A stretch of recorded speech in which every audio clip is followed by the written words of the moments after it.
We live in the age of consumption. We are all consumers. I would say we live in the age of the hyper-consumer. That's us. Now, consumption is not necessarily a sin. That's the point. That's not the point of the following talk. It's just the culture that we inhabit. We didn't make it. We were just born into it. But I think it has a huge impact on who we are and how we understand ourselves and the way we conceive of our relationship to the world. Let me explain what I mean by our culture of consumption. By the way, I'm not going to talk about materialism, capitalism, buying cars, clothes, luxury items, filling our lives with stuff. That's another issue for another topic. For now, I just want to talk about our personal consumption of intellectual and entertainment content.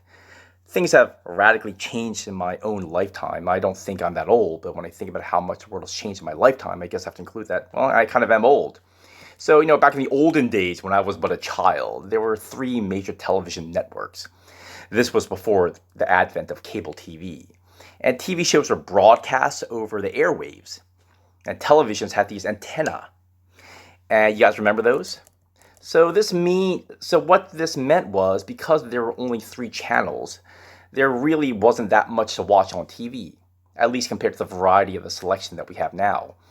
We had a very limited menu from which to choose, and if you wanted to watch something, you had to plant yourself in front of this really heavy TV in the family room. And at, say, 8 o'clock p.m. on a Friday night, you had to be there, because that is when it was broadcast. And if you miss an episode, well, then tough luck. You had to wait a long time for reruns and catch the rerun when it was being broadcast, if you were lucky to find it. One of my fondest memories of high school is going to this store called Blockbuster Video that some of you might remember. I went there with my friends from youth group on Saturday nights. Blockbuster Video would rent out videotapes and later DVDs of movies. There were about 8 of us every weekend, boys and girls. We would just wander the aisles for what felt like an hour, arguing over which movie we were going to watch that night. The girls, of course, always want to watch romantic comedy. The guys, of course, want to watch a movie where stuff just blew up a lot. And so half the time, half of us endured a movie we really didn't like. And we watched the whole thing. It actually never occurred to us not to finish it. It just felt like you needed to commit yourself to 90 minutes of some movie. I mean, we spent an hour picking it after all. Things are different now. I don't think I've watched broadcast TV in years. Everything I watch is streamed on Netflix or Amazon Prime. I've changed too. The variety of options is really insane and mind-numbing. So I only watch what I want. There's just too much stuff to watch. I might binge an entire series, or I might just watch something in 15-minute increments when I have gaps in my busy life. Or I'll start a series. I might get 3 episodes into it, and I'll just quit if it ceases to be interesting. Or I'll skip to the end to figure out if it's worth my time. Then I'll go back to the beginning and watch it over again to see, because it's worth it, or not. The point is that I have instant access to this nearly infinite library of entertainment content, and I can consume it in any way I desire, all at once or in little bits and pieces, in order or out of order. And it's literally at my fingertips. It's not just entertainment. I mean, intellectual content is the same. I listen to some podcasts, only about 5, because I don't have time for more. There are a lot of really excellent podcasts. There's just no time to listen to them all, so I have to be selective.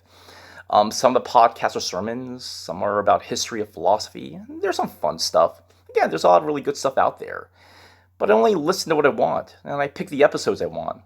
I listen for a few minutes. If I don't like it, I skip it and move to the next episode. Or if it gets uninteresting, I press the skip 15-minute second button. Or sometimes if it gets kind of dull or there's a part I really don't care about, I listen to it at double speed until it gets good again, and then I slow it down. So this is our modern world, infinite content options, and I consume effortlessly in my little earbuds. It all revolves around me, and I select only what I want. I am not beholden to any show or podcast. I have no loyalty or obligation to them. I am the sovereign selector and consumer of content. And I think these habits of consumption, I think they have a powerful effect on us. I'm not talking about the content as shaping us, although it does. Via podcasts, I listen to sermons on theology. I would like to think this sort of content shapes my soul in a good way. I'm thinking about the habits of consumption and how it shapes us in a very profound way. Not the content itself, the habits of consumption, how that shapes our mind and souls. And by the way, I try to be very deliberate and intentional about what content I consume. A decent chunk of it is just entertainment, admittedly. Part of what I consume is just curiosity. I want to understand what makes the world work and the forces that drive this world. A lot of it is what you might call self-enhancement. I want to cultivate, improve, or refine myself. I want to sharpen my mind or edify my soul. So my goals and my consumption might be noble or virtuous, but I'm still this imperial, sovereign consumer of content, where I select everything that goes in me and I dismiss things I don't like. And again, this is not necessarily a bad thing, but I say the following without exaggeration. In the history of the human race, this is a very unusual situation we find ourselves in. All right, so what does this have to do with the church? It's my contention that our culture's habits of consumption deeply affect our habits of mind, the way we think, the way we understand who we are and interact with the world. And this is my fear. We take that with us to the church on Sundays, and church becomes yet one more bit of content for us to consume. Now, the content is excellent to be sure, but my concern is that we are in danger of framing what we do at church as more stuff I'm consuming because I choose to do so, because I'm in charge of selecting what goes in. And maybe church just becomes another form of life enhancement in our minds. Soothing music that we sing, a good intellectual sermon sharpens our mind. Or maybe the sermon becomes in our mind something like some kind of cognitive behavioral therapy. If I listen to this stuff enough, I become more moral. I act better. I'm nicer to people. Maybe I have a nicer family. I become a more peaceful person if I consume these sermons and this music. It's a form of life enhancement. Given the culture in which we live, it would be hard not to think that way. I admit, I think this way, or I'm tempted to think this way. But church ought to be completely different from our culture of consumption in which we live. We go to church every Sunday for one purpose, to worship God. All that other stuff that we're getting, it's a nice fringe benefit or a side effect. But we are not going to church looking for another life enhancement or to consume more content. We're going to give something to God, our worship. And what is worship? I find this to be baffling and mysterious for reasons why I cannot understand. God wants us to express and perform praise, love, joy, and gratitude, to express and perform and give Him our loyalty and devotion, and to go to Him with our needs and concerns and requests.